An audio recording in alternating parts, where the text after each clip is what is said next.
नमस्कार मित्रों, जय श्री महागणपति। पीएस एस्ट्रोलॉजी में मैं प्रदीप शर्मा आपका फिर एक बार स्वागत करता हूं। मित्रों, चैनल पर यदि आप नए हैं तो चैनल को सब्सक्राइब करें, वीडियो लाइक करें, शेयर करें, बेल आइकन दबा लें। दोस्तों, राजयोग भंग श्रृंखला के लगभग 11 वीडियो हमने देखे और हमने कहा था पिछले वीडियो में कि हम एक ऐसी कुंडली आप सबके सामने लाएंगे जिससे हम यह अध्ययन करेंगे कि किसी कुंडली में राजयोग भंग किस प्रकार से होता है। मित्रों, उदाहरण के लिए हमने प्रभु श्री रामचंद्र की कुंडली यहाँ पर ली है और मित्रों, यह जन्म कुंडली का विवरण हमें श्री तुलसीदास जी द्वारा रचित श्री रामचरितमानस और श्री वाल्मीकि द्वारा रचित रामायण से हमें प्राप्त होता है। श्री रामचंद्र जी के जन्म का विवरण इस प्रकार से मिलता है। नवमी तिथि मधुमास पुनीता, शुक्ल पक्ष अभिजित हरिप्रीता, मध्य दिवस अति धूप न घामा, प्रकटे अखिल लोक विश्रामा। मित्रों, इस जन्म विवरण के आधार से हमें यह लग्न कुंडली प्राप्त होती है। मित्रों, हम देख सकते हैं यह कर्क लग्न की कुंडली है। लग्न भाव में समराशि है, गुरु और चंद्रमा की युति गजकेसरी योग का निर्माण कर रही है। मित्रों, तीसरे भाव में राहु पराक्रम में वृद्धि कर रहे हैं। चतुर्थ भाव में शनि उच्च के शश योग का निर्माण कर रहे हैं। सप्तम भाव में मंगल उच्च के रोचक योग का निर्माण कर रहे हैं। दसम भाव में सूर्य उच्च के, नवम भाव में शुक्र उच्च के। मित्रों, केंद्र में यदि सभी ग्रह स्थित होते हैं तो यहाँ पे चतुस्सागर योग निर्माण होता है। चतुस्सागर योग के लिए राहु और केतु को सम्मिलित नहीं किया जाता मित्रों, 7 ग्रहों को सम्मिलित किया जाता है। हम यहाँ देख सकते हैं, यहाँ पर शुक्र एक नवम भाव में चले गए केंद्र भाव को छोड़कर, इसलिए चतुस्सागर योग यहाँ पर निर्माण नहीं हो रहा। यहाँ पर गजकेसरी योग का निर्माण हो रहा है गुरु और चंद्रमा की युति से। यहाँ पर रोचक योग शश योग का निर्माण हो रहा है। मंगल उच्च के रोचक योग निर्माण कर रहे हैं, शनिदेव शश योग का निर्माण कर रहे हैं, अर्थात इस जन्म कुंडली में कई राजयोग निर्माण हो रहे हैं। मित्रों, इतने सारे राजयोग प्रभु श्री रामचंद्र की कुंडली में स्थित होते हुए भी श्री राम प्रभु के जीवन में कितना परिश्रम और संघर्ष रहा, यह हम सब जानते हैं। मित्रों, प्रश्न यह उठता है यहाँ पर कि क्या ईश्वर पर भी ग्रहों के प्रभाव होते हैं। तो मित्रों, तुलसीदास जी कहते हैं, विप्रधेनु सुरसंतहित लीन मनुजा अवतार, निज इच्छा निर्मित तनु माया गुण गोपार। अर्थात धर्मात्मा, पुण्यात्मा, साधु, संत, गौ आदि की रक्षा करने हेतु, धर्म की रक्षा करने हेतु, अधर्म का नाश करने हेतु परब्रह्म गुणों से परे, माया से परे ईश्वर शरीर धारण करते हैं और अवतार लेते हैं। मित्रों, हमें यह नहीं भूलना चाहिए कि यह चराचर ब्रह्मांड ईश्वर की प्रेरणा से ही संचालित होती है। दोस्तों, इस चराचर ब्रह्मांड में सभी जीवों में परमात्मा का अंश है। परमात्मा कभी किसी के कार्यों में हस्तक्षेप नहीं करते। परमात्मा ने सभी को बुद्धि दिया है, ज्ञान दिया है, ज्ञान के लिए साधन दिए हैं। यह मनुष्य का जीव का कर्तव्य है कि अपने बुद्धि और ज्ञान का उपयोग करके सत्कर्म करे और धर्म करे। तो मित्रों, अब आप यह समझ गए होंगे कि सभी को अपने कर्म करने की स्वतंत्रता है, उसी प्रकार ग्रहों को भी अपने कार्य करने की स्वतंत्रता है और ईश्वर जब मनुष्य रूप धारण कर कर आते हैं तो वह सब कुछ जानते हुए समझते हुए भी ग्रहों के प्रभाव को ग्रहण करते हैं, ताकि कर्म और धर्म का जो नियम ईश्वर ने बनाया है वह सुचारू रूप से चलते रहे, उसका ह्रास न हो और मानव मात्र के लिए एक उत्कृष्ट उत्तम उदाहरण प्रस्तुत हो सके। इसलिए परमात्मा मानव शरीर धारण करके धरती पर आकर अनेकों लीलाएं करते हैं। नहीं तो आप स्वयं सोचिए दोस्तों, प्रभु श्री रामचंद्र के कुलगुरु वशिष्ठ जी और विश्वामित्र जी जैसा कौन ज्ञानी इस कलयुग में आज उपस्थित है। क्या प्रभु श्री रामचंद्र के जन्म के समय कुलगुरु वशिष्ठ जी ने प्रभु श्री रामचंद्र की कुंडली का अध्ययन नहीं किया होगा? अवश्य किया होगा, क्योंकि वो स्वयं त्रिकालदर्शी थे और जानते थे कि यह साक्षात नारायण के अवतार है, परमेश्वर के अवतार हैं और यह जो भी करेंगे मानव कल्याण के लिए, जन कल्याण के लिए, उदाहरण प्रस्तुत करने के लिए करेंगे। श्री तुलसीदास महाराज लिखते हैं, भगवान शिव माँ भगवती से कहते हैं, उमा दारू जो शित की नाई, सब ही नचावत राम गोसाई। अर्थात सब कुछ करता धरता तो ईश्वर ही है। जब राम ने ही यह तय किया है कि उन्हें इस प्रकार का जीवन जीना है, तो विश्वामित्र जी उसमें कैसे हस्तक्षेप कर सकते थे? यही कारण है कि ईश्वर स्वयं अपनी इच्छा से, अपनी माया से प्रकट होते हैं और जनमानस के लिए, मानव कल्याण के लिए धर्म का, कर्म का, चरित्र का, पुरुषार्थ का इत्यादि का उदाहरण प्रस्तुत करते हैं। दोस्तों, किसी में इतनी क्षमता नहीं है कि वह ईश्वर की कुंडली का अध्ययन कर सके। प्रभु का स्मरण करते हुए, उनके चरणों में वंदन करते हुए उनसे प्रार्थना भी है कि हम जो यह अध्ययन करने जा रहे हैं उसमें हमें सफल करें, अपनी कृपा का पात्र बनाए रखें और हमारी गलती और त्रुटियों के लिए क्षमा करें। आप करुणा निधान हैं, हे भक्तवत्सल, सब पर आपकी कृपा हो। चलिए मित्रों, विषय की तरफ चलते हैं। हमने देखा कर्क लग्न की कुंडली लग्न भाव में गुरु और चंद्रमा की युति गजकेसरी योग का निर्माण कर रहे हैं। चतुर्थ भाव में उच्च के शनि शश योग का निर्माण कर रहे हैं। सप्तम भाव में उच्च के मंगल रोचक योग का निर्माण कर रहे हैं। दशम भाव में उच्च के सूर्य, नवम भाव में उच्च के शुक्र। तो मित्रों, इतने सारे योग होने के बावजूद प्रभु श्री राम को पत्नी का वियोग हुआ, राज तिलक, राज्य सिंहासन को त्याग कर वन को जाना पड़ा। आइए देखते हैं क्या कारण था उसका। मित्रों, किसी भी कुंडली को समझने के लिए हमें सबसे पहले लग्न भाव पर अपना ध्यान केंद्रित करना चाहिए। यहाँ भी हम लग्न पर ही अपना ध्यान केंद्रित करेंगे। सबसे पहले लग्न भाव में अगर देखते हैं हम, तो वहाँ पर गुरु और चंद्रमा की युति है, कर्क लग्न की कुंडली है, लग्नेश स्वयं लग्न में बैठा हुआ है, गजकेसरी योग का निर्माण हो रहा है।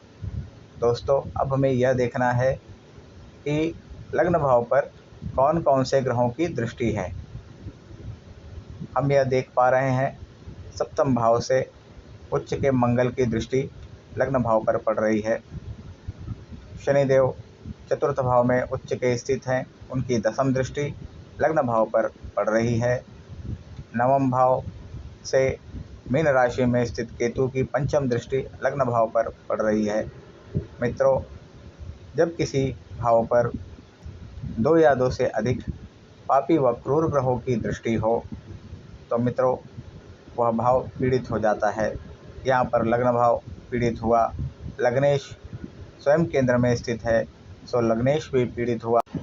अब हमें कारक के बारे में विचार करने की आवश्यकता है, क्योंकि हमने यह देख लिया कि भाव पीड़ित हो चुका और भावेश पीड़ित हो चुका। अब हमें यह देखना है कि कहीं भाव कारक भी तो पीड़ित नहीं है। मित्रों, लग्न भाव का कारक सूर्य होता है और सूर्य यहाँ पर उच्च के दशम भाव में स्थित हैं, जिस पर चतुर्थ भाव से शनि की दृष्टि है और सप्तम भाव से मंगल की चतुर्थ दृष्टि है। शनि की दृष्टि से सूर्य यहाँ पर प्रभावित हो रहे हैं दोस्तों। सूर्य से हम राज्य, सत्ता, प्रसिद्धि, आरोग्य इत्यादि का भी विचार करते हैं दोस्तों। वही हम दशम भाव से भी प्रसिद्धि, सत्ता, सरकार, राज्य इत्यादि का विचार करते हैं। यहाँ हम देख सकते हैं कि सूर्य बुध के साथ युति कर रहे हैं दशम भाव में। बुध जो व्ययेश है और तृतीयेश है, सो यहाँ हमें एक और राजयोग भंग सूत्र प्राप्त होता है। दुख स्थान के स्वामी, त्रिषडाय स्थान के स्वामी यदि किसी ग्रह के साथ युति करते हैं तो उसके फलों में न्यूनता आती है। यदि किसी शुभ भाव में जैसे त्रिकोण या केंद्र में स्थित होते हैं तो उस भाव की शुभता में कमी लाते हैं। यहाँ सूर्य और बुध की युति है। यही कारण था कि प्रभु श्री रामचंद्र का राज तिलक होते होते रुक गया, उन्हें राज सिंहासन का त्याग करना पड़ा। मित्रों, यहाँ पर राजयोग भंग हो गया।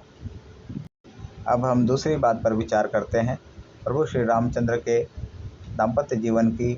तो मित्रों, दाम्पत्य जीवन के लिए हम सप्तम भाव को देखते हैं।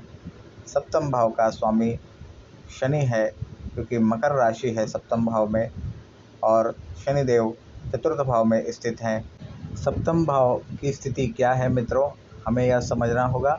सप्तम भाव पर किन ग्रहों की दृष्टि है यह भी देखना होगा। सप्तम भाव के कारक की क्या स्थिति है हमें यह भी देखना होगा। तो मित्रों, हम देख सकते हैं सप्तम भाव पर गुरु और चंद्रमा की दृष्टि है। सप्तम भाव में मंगल उच्च के स्थित हैं। सप्तम भाव पर राहु की पंचम दृष्टि है और सप्तम भाव का कारक नवम भाव में केतु के साथ स्थित है। तो दोस्तों, सप्तम भाव में मंगल, उस पर राहु की पंचम दृष्टि और सप्तम भाव के कारक का नवम भाव में जाकर विच्छेदात्मक ग्रह केतु के साथ युति और सप्तमेश स्वयं शनिदेव, अर्थात मित्रों यहाँ पर सप्तम भाव जो है वह भी पाप प्रभाव में आ रहा है। हालांकि उस पर गुरु और चंद्रमा की दृष्टि है। गुरु की दृष्टि अमृत दृष्टि होती है मित्रों। सो हमने प्रभु रामचंद्र के दाम्पत्य जीवन के बारे में यह जाना है कि उनका माता सीता के साथ किस प्रकार से वियोग हुआ, फिर पुनर्मिलन हुआ और उसके बाद फिर बिछोह हो गया। तो मित्रों, यहाँ पर वियोग के लिए यह मंगल, राहु और केतु का प्रभाव और पुनर्मिलन के लिए गुरु और चंद्रमा का प्रभाव सप्तम भाव पे दर्शा रहा है। मित्रों, अब आप समझ चुके होंगे कि ग्रहों का किस प्रकार से मानव जीवन पर प्रभाव पड़ता है। मित्रों, इसके साथ ही कुछ और बातें मैं यहाँ पर स्पष्ट कर दूँ आपको। कोई भी ग्रह है वो अपने मूल त्रिकोण राशि के फल पहले देता है, प्रधानता से देता है। यहाँ पर शनिदेव सप्तमेश हैं और अष्टमेश भी हैं, क्योंकि उनकी कुंभ राशि अष्टम भाव में स्थित है और अष्टम भाव दुख का भाव है। अष्टम भाव मृत्यु तुल्य कष्ट का भाव है। अष्टम भाव संशोधन का भाव है। अष्टम भाव गुप्त विद्या का भाव है। अष्टम भाव में शनि की कुंभ राशि स्थित है। कुंभ राशि शनि की मूल त्रिकोण राशि है। मित्रों, अब आप समझ गए होंगे कि शनि मूल त्रिकोण राशि कुंभ राशि के प्रभाव प्रधानता से देंगे और चूँकि शनिदेव सप्तमेश हैं और इस कारण से सप्तम भाव एक तो पाप प्रभाव में आया, दूसरे शनिदेव की मूल त्रिकोण राशि अष्टम भाव में गई। सो यह दोनों ही स्थितियां दाम्पत्य जीवन के लिए अनुकूल नहीं। इसके अलावा सप्तम भाव का कारक भी विच्छेदात्मक ग्रह केतु के साथ स्थित है, जिस पर राहु की सातवीं दृष्टि और सप्तम भाव पर राहु की पंचम दृष्टि। यह स्थितियां दाम्पत्य जीवन के अनुकूल नहीं है। दोस्तों, दाम्पत्य जीवन की जब बात हो तो हमें वैश के बारे में भी विचार करना चाहिए 12वें भाव के लिए, क्योंकि 12वां भाव सया शुभ का भाव होता है। बेडरूम का भाव होता है और एक वैवाहिक जीवन के लिए हमें 12वें भाव का विचार करना अनिवार्य हो जाता है, क्योंकि यह भाव बेडरूम का भाव होता है। हम यह देख सकते हैं कि इस कुंडली में व्ययेश अर्थात 12वें भाव का स्वामी बुध है और उसकी मूल त्रिकोण राशि तृतीय भाव में स्थित है और स्वयं बुध सूर्य के साथ दशम भाव में स्थित हैं, जिस पर मंगल की चतुर्थ और शनि की सप्तम दृष्टि पड़ रही है। तो दोस्तों, प्रभु श्री रामचंद्र की कुंडली में हंस योग, शशि योग, रोचक योग, गजकेसरी राजयोग, बुध आदित्य राजयोग, यह सभी राजयोग उपस्थित होते हुए भी प्रभु श्री रामचंद्र के जीवन में संघर्ष रहा। उसका कारण राजयोग भंग हो रहा है। दोस्तों, सूत्र यह है, लग्न भाव में समराशि हो, लग्न भाव में शुभ ग्रह हो और लग्न भाव को 2 या 2 से अधिक पापी ग्रह देख रहे हो। हमने यह देखा कि प्रभु श्री रामचंद्र की यह जो कुंडली है वह कर्क लग्न की है। कर्क राशि समराशि है। लग्न में गुरु और चंद्रमा शुभ ग्रह स्थित हैं और लग्न पर मंगल की दृष्टि है, शनि की दृष्टि है और केतु की दृष्टि है। अर्थात मित्रों, लग्न भाव पर 2 से अधिक पापी ग्रहों की दृष्टि पड़ रही है, तो यह एक प्रबल राजयोग भंग दोष का निर्माण कर रहा है और यही कारण रहा प्रभु श्री राम के जीवन में संघर्ष का। चूँकि प्रभु की इस जन्म कुंडली में राजयोग भी प्रबल हैं मित्रों, सो हमें दोनों ही बातें यहाँ पर देखने को मिली उनके जीवन में।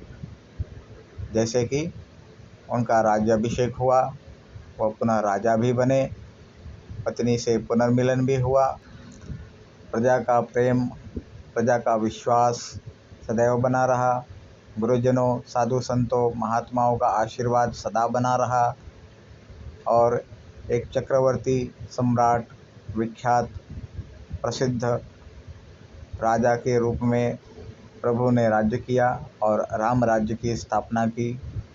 वैसे प्रभु तो अखिल विश्व के राजा हैं, ब्रह्मांड के नायक हैं, वही परम सत्ता है, परम शक्ति है।